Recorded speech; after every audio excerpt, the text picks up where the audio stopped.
Please listen carefully. Hello, universe. Welcome to the Optimist Daily Update. I'm Summers McKay. And I am Kristy Jansen, and we are part of the team behind the Optimist Daily, making solutions the news. We bring you reader-supported solutions news every day in order to change the tenor of news media, social media, and the direction of your day to help us all remember that there are solutions out there.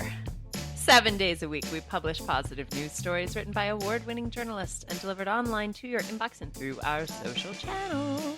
And also, we're sharing these solutions in a commute-worthy, walk-worthy, home office-worthy podcast. Today is Friday, the 3rd of June, 2022. Happy Friday, Kristy! Happy Friday! Yes, we're looking forward to the weekend over here.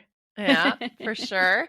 I got caught in a secret thunderstorm yesterday. A surprise thunderstorm, not a secret thunderstorm. Was it secret? Like nobody else knew about it? It was funny because it was like a Earth secret because nobody was expecting it in my community. This was just after the pod record, and we were all like the guys who were working on my house. I was working in the garden, and then there were people delivering things, and all of a sudden, and my friend was coming over, and all of a sudden, out of nowhere, just like an unbelievable just deluge of thunderstorm. And so I was out staking my gladiolus, which we talked about earlier on the pod, right? And so I had all of my garden equipment outside. It was just very funny. And I spent most of the day just sort of laughing at the suddenness of spring and that, I guess now summer, and a big summer storm that came our way. But we were grateful for the rain. We definitely need it. But that got me thinking about playing in my garden and just being playful and having a weekend. So I'm definitely in a weekend mood today. Are you going to get the garden Barbie that you showed me the other day after we looked at the Barbies? Oh, there's a chance that maybe I did get the garden Barbie. And she's really cute. And she has like carrots and a little bunny rabbit. And so there's a chance that Brennan will be getting her garden Barbie maybe this weekend. However, as I mentioned to you, she also is kind of going through like a big tantrum phase. And so I'm trying not to go into like full parental bribery of like, if you don't throw a tantrum for the next 8 minutes, I'll give you a toy. No, absolutely. So yeah. But yes, garden Barbie. And I guess I am garden Barbie. And well, I think we have two stories that kind of are garden worthy, exactly, garden worthy, that are about being stewards of our planet, of our land through how we engage with it. And I mean, that's kind of a very broad. But why do you want to do your article first? Well, I've talked a lot already. Okay, fine. I will talk about my story because perfect. It just captured my imagination. It focuses on something which is very, very important for healing our planet, which is seagrass. Mm-hmm. But the headline reads, scientists discover world's largest plant off the Australian coast. We've talked about General Sherman, which is the largest tree in the world before. We've written about it on the Optimist Daily. It's a giant. General Sherman is a giant sequoia that lives in Sequoia National Park, and it's 275 feet tall, nearly the length of a football field. Turns out General Sherman is not actually the biggest plant on Earth. Turns out that would be a patch of seagrass off the coast of Australia in Shark Bay, which is in fact one plant and is 3 times the size of the island of Manhattan.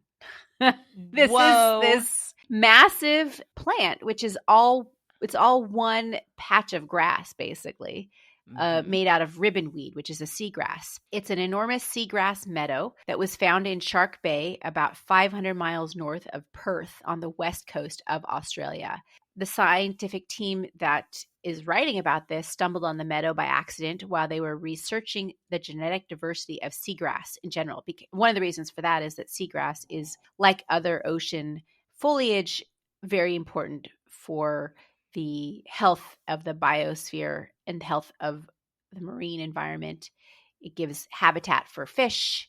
It is also a tremendous carbon sink, kelp forest, seagrass, very important. And there's food that can be harvested from these kinds of areas. Anyway, so they're researching the genetic diversity of seagrass And they stumbled upon this patch of ribbonweed, which is seagrass that's growing along many parts of Australia's coast. But this particular area, which covers 77 square miles, is a huge expanse, and it's all genetically identical. So it's one animal, basically, one plant that has been growing here for about 4,500 years. So it's quite old. Wow. If you think about it. So I was kind of blown away by this story a little bit, Kristy, because I was like, what could that look like? What is that? And of course, we have a picture on the Optimist Daily, but I went and I looked at it and it looks like this beautiful meadow with green grass and colored shoots. And I mean, it's just gorgeous. It's an undersea meadow. It's a very hardy plant. Apparently, it can stand different degrees of salinity. It can stand a different range of temperature. It can stand getting very little light, and it grows at about 35 centimeters a year. So that's why it's taken 4,500 years to get as big as it is. And it is kind of awesome, and it is kind of beautiful. And it also kind of, to me, opens your mind. We like to think of individuals, like each of us as an individual, and we're like distinct and separate, and we are us. But if you think about it, we are part of a bigger fabric of our communities and our families. In a similar way, like these trees, which are one species, but you see one tree, like an aspen, is all identically, they're all genetically, a stand of aspen trees can be like, it's really one plant with lots of shoots going up, right? Right. In a similar way, this ribbon grass is really one plant, but it covers the equivalent of 20,000 football fields. So I just like it because it opens your mind to the diversity of life and how powerful life can be. Well, and how important it is to recognize the interconnectivity as well, right? So if one was not thinking that this was a hugely connected one plant and decided to just hack at half of it, you could unintentionally kill all of it, right? You could, not respecting biodiversity, not using natural tools can actually cause major destruction. And I guess that will segue into my story, which is about using natural tools to prevent or minimize major destruction.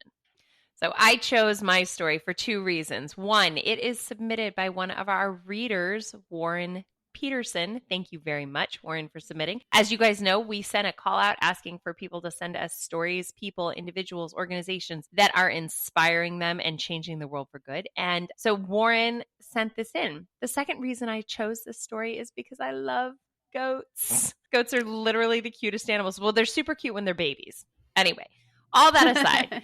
When they don't eat everything. Yeah, when they don't eat everything, they're darling. But my headline reads, Firefighting Goats and the Ojai Valley Fire Safe Council. Now, Ojai Valley is an area in California where nearby where I used to live and where I spend a lot of time. It is also where, I have a lot of friends who are in that area.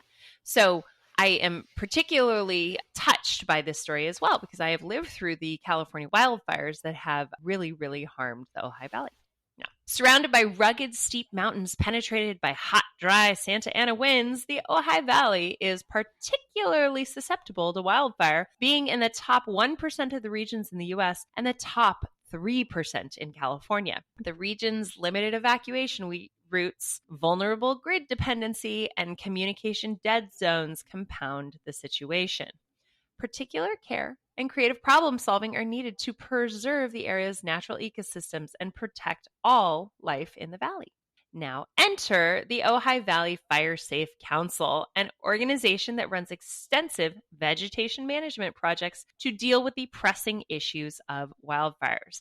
Now, Warren Peterson is the executive director of the OVFSC, and he gave us some further insight into the group's work.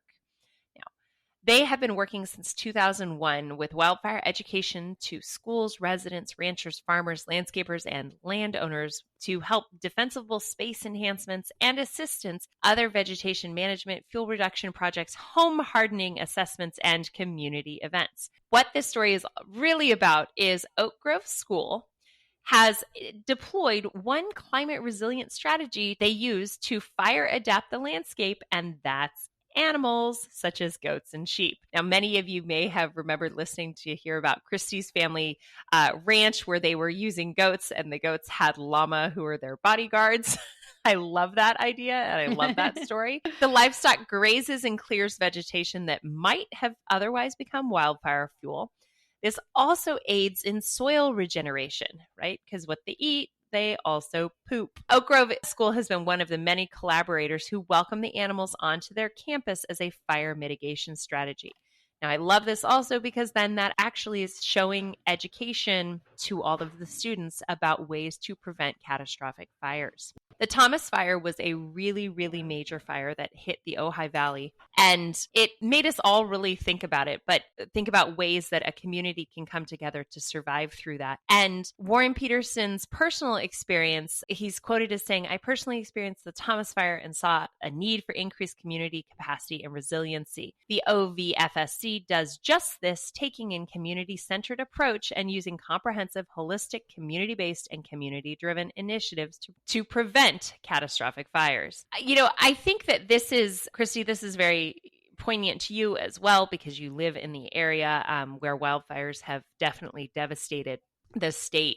And what I like about this is that while the state of California has huge funding available for wildfire protection, less than 5% of it actually goes towards specific communities. And this is a way for communities to work together themselves and really use community activism and private and public resources in order to protect the community. So not just waiting for the state to handle it, but stepping up and handling it themselves. And honestly, that's the only way we're really going to be able to address this because it's proven impossible for larger and larger jurisdictions to even understand what is needed at the local level. Exactly. This is a beautiful example of how sort of the grassroots work and a local community has come together to design a program which does seem to be effective. And it's a great collaboration between both public and private sectors. Yeah. Plus, it's sort of a renewal of